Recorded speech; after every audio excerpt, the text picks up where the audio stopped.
Hello everyone, welcome back to my YouTube channel. ह्या आहेत तुरीच्या शेंगा आणि मी घरी स्वयंपाक बनवत होते, म्हणून मी माझ्या भैयाला म्हटलं की या दोघांना जरा बाहेर घेऊन जा. आणि तो आज घरीच आहे, कारण त्यालाही सुट्टी आहे, देवलाही सुट्टी आहे.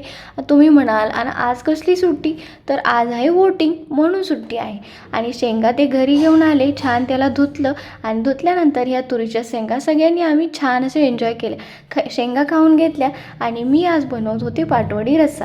आणि त्याची मी वड्या बनवून थंड व्हायला ठेवल्या होत्या आणि त्याही कट करून घेतल्या आणि मस्तपैकी आज वड्या खूप छान झाल्या होत्या. नेहमीच छान होतात, पण आज चवीला जास्तच छान झाल्या होत्या. मी ना ही वडी जी आहे, जी आमच्या सोलापूर जिल्ह्यामध्ये थापी वडी ह्याला म्हटलं जातं, पण मी याचा रस्सा जास्त प्रमाणामध्ये आमच्याकडे खाल्ला नव्हता. पण मी इकडे विदर्भामध्ये आल्यानंतर याचं नाव म्हणजे मला इथं आल्यानंतर समजलं की याला पाटवडी रस्सा म्हटलं जातं. आणि मी तरी हे पाहिलं होतं की ही थापी वडी म्हणजे ज्यावेळी मुलींना डोहाळे लागतात त्यावेळी दिली जायची, त्यांच्या डोहाळे जेवणाला आवर्जून करून घेऊन गेली जायची. आणि हेच मी पाहिलं होतं, पण इकडे आल्यानंतर मला समजलं की इकडे याचा रस्साही बनवला जातो आणि याला पाटवडी रस्सा म्हणतात. आणि इकडची विदर्भातली ही पाटवडी रस्स्याची जी वडी असते ती दिसायला लालसर असते आणि जी थापी वडी असते ती पिवळसर असते. मस्त असं सर्वांनी जेवण करून घेतलं, थोड्या वेळ आराम केला. आणि उद्या सुट्टी आहे म्हणून देवनी काल होमवर्क केला नव्हता, म्हणून त्याचा आज होमवर्क करून घेतला. आणि बाहेरनं थोडंसं सामान आणायचं होतं म्हणून आम्ही थोडंसं बाहेर गेलो होतो.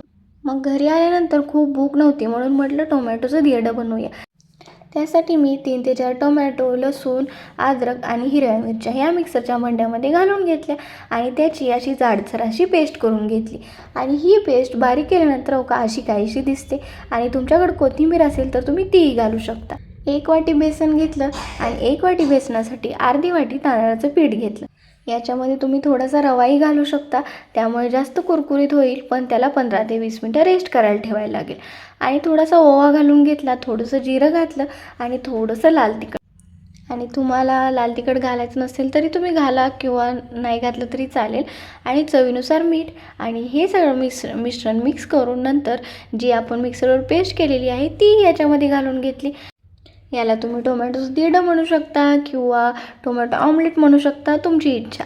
आणि पेस्ट घालून अगोदर मिक्स करून घेतला आणि नंतर एक्स्ट्राचं पाणी घालून बॅटर असं जसं काही आपण डोसे जसं बॅटर असतं तशा प्रमाणामध्ये मी पाणी घालून हे मिक्सर मिक्स करून घेतलेलं आहे. आणि त्याच्यानंतर छान असे धिरडे बनवायला घेतले आणि मस्त तव्याला अगोदर तेल सोडलं आणि छान असे धिरडे पातळ असे पसरून घेतले. आणि चवीला भन्नाट लागतात हे. तुम्ही सकाळी नाश्त्यालाही बनवू शकता, पण आता आम्हाला जास्त भूक नाही आहे म्हणून मी रात्रीचा जेवणामध्ये हे बनवत आहे.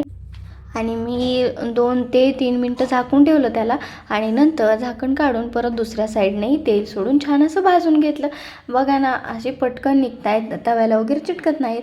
मी पहिल्यांदाच ट्राय करत आहे आणि चवीला छान झाली होती ना, म्हणून तुमच्यासोबत ही रेसिपी शेअर केलेली आहे. आणि तुम्ही याच्यासोबत दह्यासोबतही खाऊ शकता. आपण तर याच्यामध्ये सर्वच घातलेलं आहे, त्यामुळे हे असेचही छान लागतात, चवीला खूपच छान लागतात. आणि मस्त दोन्ही बाजूनी खरपूसाचे भाजून घेतले आणि असे सर्व धिरडे तयार करून घेतले. आणि आमचं रात्रीचं जेवणही तयार झालं. आणि बाहेर गेलो होतो, खूप थंडी वाटत होती, म्हणून म्हटलं चहाही बनवावा. आणि मस्तपैकी चहाही तयार करून घेतला, त्याच्यावर छान अशी मलई घालून घेतली आणि असा मलईदार चहा आणि टोमॅटोचे धिरडे चवीला खूप छान लागत होतं. आणि असाच होता आजचा दिवस. चला तर भेटूया नेक्स्ट व्हिडिओमध्ये. बाय.